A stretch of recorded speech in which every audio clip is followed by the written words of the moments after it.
It's summertime, summertime, summertime, summertime, summertime, summertime, summertime, summertime, summertime, summertime. Pretty soon. Hey everybody.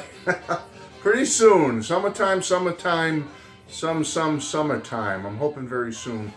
Oh my goodness, we get over this COVID-19 baloney. People are getting vaccinated now and the warmer weather's coming. It's funny, we had like a day almost 60 degrees up here in southern New England the other day, and then this morning we get up and it's 17. So go figure, that's New England for you. Anyway, folks, welcome to the next edition of Mangles McCartney. Yes, I know it's been more sporadic lately, the last few episodes. I was on fire there for a while last year, but then things slowed down with what's been going on, and everything had an effect on everybody, I think. Anyway, I'm trying to get back into it. So not too long ago, I did the Russian album, which came out in 1988. Prior to that was Press to Play, his 86 album.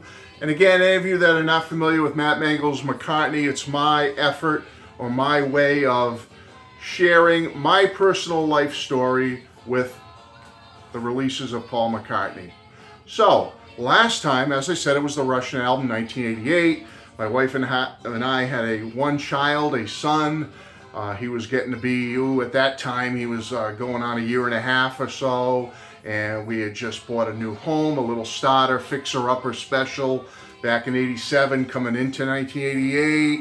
And we were living in our new little home. And I remember the song Once Upon a Long Ago had come out as a single in the UK, and it reached the top 10, I believe. And I remember liking that song and thinking to myself, gee, I hope, Paul will put that out over here as a single. And I don't think he ever did he? I don't think he ever put it out as a single.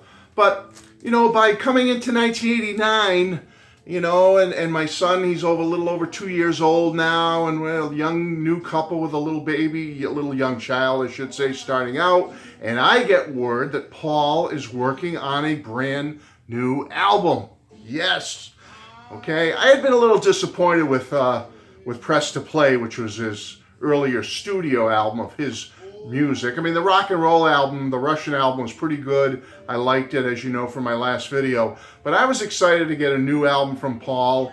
And we were also hearing rumblings in 1989 that Paul might tour again.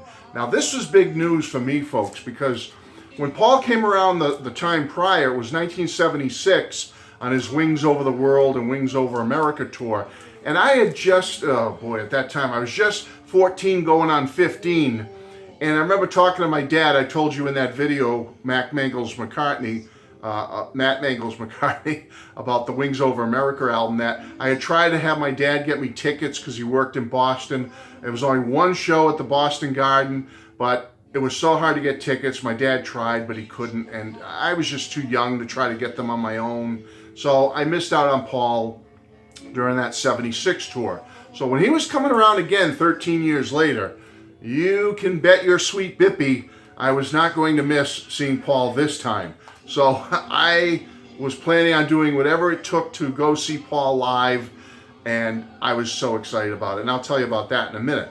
But first, the album. Ooh, my goodness. So excited about this because we start getting some promo pictures of Paul. I forget how they were filtering out, but these are my memories of that time period. We start seeing these promo pictures of Paul. And what is he doing in these promo pictures? He's holding the Hofner. He's holding it like this. There's pictures of him playing it, whatever. And I was just like knocked out by this. Like, oh my goodness. He's got the Hofner again. He's got the Hofner bass. Does this mean retro? Are we going to get a retro sound with this new album? What is he going to be doing? What does he have up his sleeve? When I saw that Hofner, folks, it just got me very, very pumped up and excited about this upcoming release. I don't know why, but I saw that guitar, and it just sparked something in me. And maybe those of you that were around then too, you know what I'm talking about. But when you saw that guitar, a lot of things went off in your mind. And anyway, I was very excited about it. So we see him with these new photos with the guitar, and then all of a sudden we get this first single that comes out called My Brave Face. And the flip side is Flying to My Home. Now, folks, when I heard this single, both sides, I fell in love. I said, this is my kind of music. I loved it. The shame of it is, it only made, My Brave Face only made number 25 in the United States. That's a travesty, okay? Should have been a top 10 song, top 5 song, in my opinion. Should have been number 1, in my opinion. But it wasn't. I don't know what happened there. Because Paul was getting older then, and the last few years he had kind of slipped a little bit on the charts, that maybe people just didn't take notice of it. I don't know what it was, folks. My Brave Face should have been top song. Sorry. Came out May 8th of 1989, and I couldn't have been happier because I loved the song My Brave Face, but I also loved the song Flying to My Home. So that was my anticipation of what this album was going to be like, because when I heard those two songs, I said, wow, you got a great power pop little rock tune in My Brave Face, which I thought was stellar. And then you've got this Flying to My Home, which is a cool guitar bass rocker. I said, this album's going to be kick butt. Kick butt. And I couldn't wait for it, folks. I was just so excited. So anyway, June 5th, 1989, the album is released. And it only goes number 21 in the United States. Again, disappointment. Should have been higher. It went gold, though. It did get a gold rating in the United States. Now, correct me if I'm wrong, my UK friends, but I believe it made number 1 in the UK and went platinum over there, didn't it? So that's pretty good. So, you know, US, we were lagging a little bit. This should have been a top 10 album in the US, and I'm shocked that it wasn't. So, folks, this album comes out, and I have to say, I really like the album. Now, did it live up to my expectations of that first single? No, it did not, because when I heard Flying to My Home and My Brave Face, as I said, I thought that was going to be the general vibe of this album, and it wasn't. Excuse me. I thought like Flying to My Home might be on it, and then some more rockers like that, and I really thought, you know, it was going to have that feel. It really doesn't, but I'm here to tell you I still like the album. I still enjoy the album. And when it came out on June 5th, let me tell you a little story about the album. Mrs. Street, bless her soul, bless her heart. I was working that day, and my job back then, there was no way I could get to a store to get the album on June 5th, 1989. So I called Mrs. Street up, and we talked about it prior, and I said, Paul's album's coming out. I gotta get it. I gotta. She said, I'll get it for you. I'll get it for you. And I was so filled with anticipation that she agreed to meet me somewhere near where I work. So she was going to go get the album for me, and then we were going to meet up together so she could give me the album and I could give her a little smooch, you know, thank you, Mrs. Street, and take my Flowers in the Dirt album. But that's what we did. And I love telling that story because it just goes to show Mrs. Street's not as big a Beatles fanatic as I am, but she's very supportive of my hobby and what I love, as I am of her hobbies and such. And so for her to do that always meant a lot to me, that she took the time of her busy day. She probably put my son in the car and took him with her, because she went to the store, got me Flowers in the Dirt. We met up near where I work so I could have it in my little hands, my little grubby hands, and have it. And that's what we did. Now, at the time, she got me the CD. I didn't get the vinyl till shortly thereafter. And this is my original vinyl that came out all those years ago. Still in the shrink wrap, still with the price sticker on it. And I got this a little later. But the CD she gave to me, and I was so excited about it, folks. And I got to tell you, folks, no, it didn't live up to My Brave Face and Flying to My Home, that single. But I do love this album. I enjoy all the songs for the most part. Some of the exceptions might be Don't Be Careless, Love Is Fair. I really not got into that one that much. That Day Is Done. That's a little bit weak for me. And but I have to say, when I heard the demo versions of those songs on Paul's archive set, I gained a new respect and fondness for those songs that I thought were kind of fair on the album itself. So there you go. So all in all, those are the only two I really had a thing for. Motor of Love, I know, is a little weak in some people's camps. I won't go that far. I do enjoy Motor of Love for what it is. And there are times I enjoy the vibe of it and the way it kind of, it's like the last song on the album on the vinyl anyway.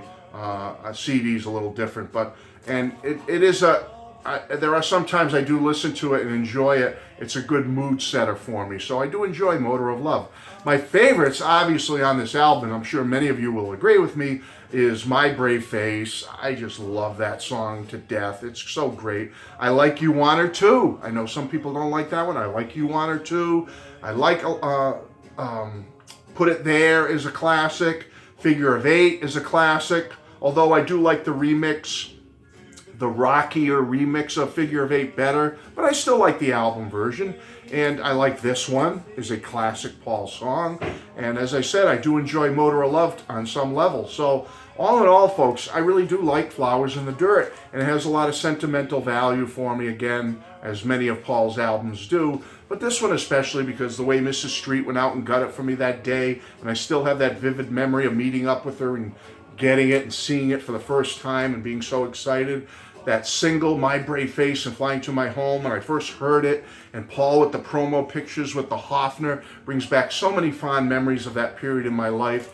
Being at the time, getting into my late 20s, with a new family started, and here we are in 1989, and the next decade is right around the corner. And then, as I said, we got the anticipation, the excitement leading up to the tour. He was going to tour. Now, he didn't do any dates up near me in late 1989. I know he did like New York City, LA, and stuff like that. But he was coming, and there were plans that he was going to be playing in my area in early 1990. And I'm going to be telling you about that. And it was, like I said, the first major tour in 13 years. And there was lots of media coverage, TV, print, that Paul was coming. And lo and behold, I camped out one night. Back in those days, folks, they didn't have you just go on your phone or you go on your computer and you plug in and all that stuff to get tickets. If you wanted to get good prime tickets, you had to go to a Ticketron place or a Ticketmaster location at a record store or a mall, or you had to go to the venue itself, and you had to stand in a line, folks. And you could be in a line around the block waiting for the tickets to go on sale at the venue. That's the way we got good prime tickets back in those days, unless you knew somebody, and I didn't know anybody. So I went down to a place, and I pulled up. It was called Good Vibrations Record Store in Foxborough, Massachusetts, not far from where the Patriots Stadium is. It was a little strip mall with the record store in it, and they had the Ticketron machine, I think they called it. And the tickets were going on sale for February 8th and February 9th, 1990. The first dates that Paul McCartney would be playing in the greater Boston area in over 13 going on 14 years. And he was playing at the Worcester Centrum in Worcester, Massachusetts. Central part of Mass, about halfway between Boston and Springfield, Mass. The Worcester Centrum, it's about a 14,000 seater, and he was playing 2 nights in a row. And I camped out, folks. I got there, right around midnight, the night before tickets went on sale. There was one other guy ahead of me. He was there, and he had a little clipboard list going where you sign your name on the list. So he was keeping track of, hey, if you showed up first, second, third, that's the way the line was going to be when the store opened. And I thought that was a good deal. So I was number 2 on the list. And sure enough, folks, camped out all night. We sat in our cars because we had the list going, so you didn't have to stand out in line, which was a good idea, as I said. Kind of cold when tickets went on sale, I think the winter of '89 when we bought the tickets. Sure enough, next morning, 10 o'clock rolls around, tickets are going to be going on sale. They open the store up, everybody lines up inside, and man, happy as a clam. I got 2 tickets for the 8th of February and 2 tickets for the 9th of February. So excited. The first night, because that was the first one they plugged in for me, I had second row right in front of the stage, folks. Oh my goodness. Oh my goodness. And then the second night, February 9th, by the time I got tickets for that one, I was up in the balcony, not in the way up high, but like the second tier balcony, but close to the stage. So I had pretty good seats for both nights, folks. And man, what a night, what a show. But I'm going to be talking about that in a minute, folks, in my next video, which I don't know when it's going to come out, but it's going to be one you're going to want to see. One you're going to want to see, because I'll talk a little bit about the show, what it meant to go to the show. We're going to focus Matt Mangles McCartney on the Tripping the Live Fantastic album, which is the presentation of that live Paul McCartney World Tour from 89 and 90. And then I've got a special surprise. I'm going to be giving a big reveal about something very, very special that I teased a little bit on the Richard Dolan show recently. And a few people know about it in the vinyl and Beatles community, but it's big. It's a big, big thing I'm going to share with you all in my next video. So please come back and see it, folks. So there it is, Matt Mangles McCartney, Flowers in the Dirt. A wonderful memory, a great album. I know it's not one of his, for many of you, one of his top-notch albums, but for me personally, I enjoy this album for what it is. It has a lot of sentimental and emotional meaning for me, and it will always be special, because this is the album he was touring on that Paul McCartney World Tour in 89 and 90, and so I was there, and I loved it. So folks, that's it for this edition of Matt Mangles McCartney. I will be back soon, not sure when, but I will have a big, big video coming up for you. I hope you'll come see it. Take care, all of you. Bless you. Bye-bye.